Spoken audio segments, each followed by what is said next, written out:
Hey everybody, Josh from Populi, and should you need to contact your faculty, how would you do it? Let's say you wake up sick as a dog, or maybe just sick as a large cat. Either way, you need to let your instructors know you're not making it to class today. You have two main options. One, go to My Profile.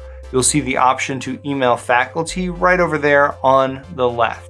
You can also click into My Courses and choose to email faculty there as well. In either of those situations, you may be prompted to allow pop-ups for your browser. If you need help with that, we recommend just looking it up. We believe in you.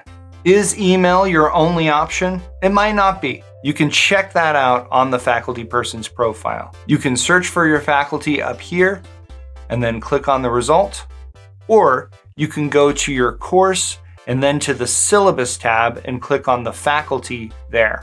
Either way, on the profile on the left, you may see a phone number. And if there's any justice in the world, that phone number belongs to your faculty person. Depending on your school's policies, faculty may not make their contact information public. But it's also possible that your faculty may have made a mistake and simply haven't set their contact information to public. So if you don't see any options to contact your faculty, it might be worth checking in with them. The question is, how are you going to do that when you don't have their contact information? I wish I could help, but that's just one of life's great mysteries. We've linked a playlist of other videos that you might find helpful down in the description. Check them out. I've been Josh for Populi, and you've been great. Thanks for watching.